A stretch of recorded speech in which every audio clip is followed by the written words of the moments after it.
there is a very close similarity between Hollywood and politics.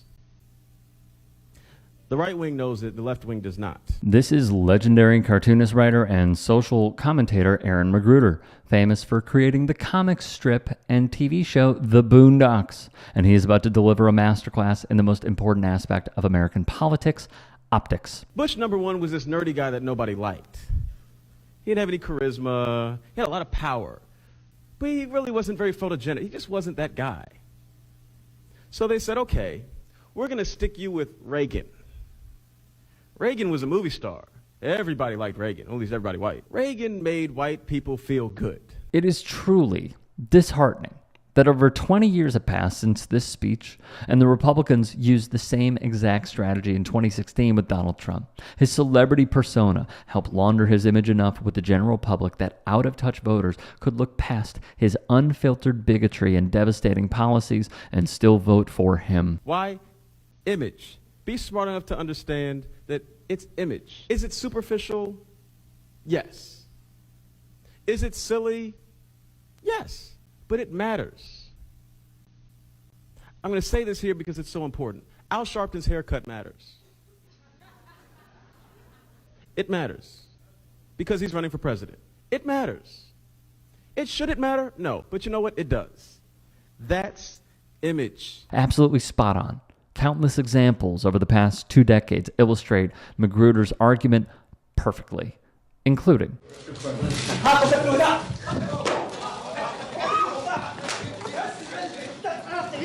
I call upon all nations to do everything they can to stop these terrorist killers. Thank you. Now watch this drive. Why did you take issue with the suit? Because you know the image makers in the White House. Here's a president coming out at such a serious moment where he should be addressing the country on such a serious matter, and he looked like he was on his way to a party at the Hamptons, which would have been fine if he addressed the issue at hand. But instead, he started talking about the economy, saying that was more important than Syria. And I just thought it detracted from the seriousness of the moment. To me, at least he could have won whatever he wanted if he addressed the issue head on. But to come out and start talking about the economy, to me, just detracted from the seriousness of the moment, and I thought the suit was a metaphor for his lack of seriousness. And with that, I just have 2 more words to say. Obama out. Because Michael Jordan is the Michael Jordan of greatness. He is the definition of somebody so good at what they do that everybody recognizes it. That's pretty rare. Michael J. Jordan.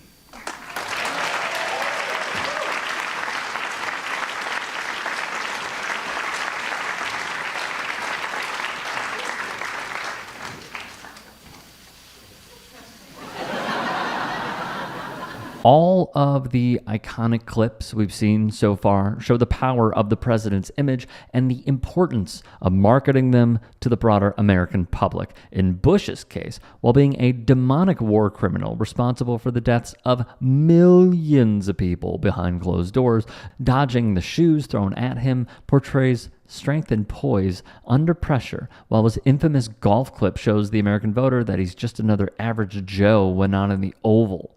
But for anyone tuned in to politics and the news, we know this couldn't be farther from the truth, but we also know most people don't look past the images they see on their screens and refuse to dig deeper into issues that affect their lives. Barack Obama's examples are much more obvious, and because of his natural charisma, charm, and easygoing attitude, you probably did not think about the myriad of war crimes he signed off on himself.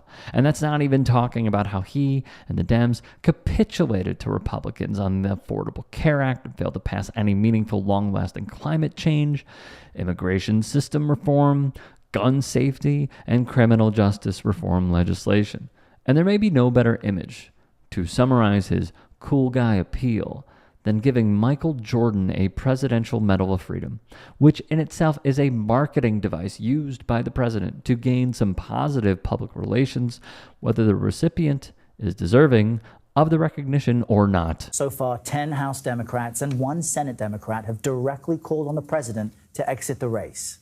Senate Majority Leader Chuck Schumer released a statement Wednesday night addressing the calls for Biden to step aside, saying, quote, "As I have made clear repeatedly, publicly and privately, I support President Biden and remain committed to ensuring Donald Trump is defeated in November." Jen O'Malley Dillon, the campaign manager, has already put out a memo saying that the campaign realizes they are clear-eyed about what happened during this debate, but at the same time, they continue to argue that the numbers they're seeing shows this race as a toss-up. So I imagine that could be some of the argument that they make to the Senate Democrats, hoping to stem any more potential defections.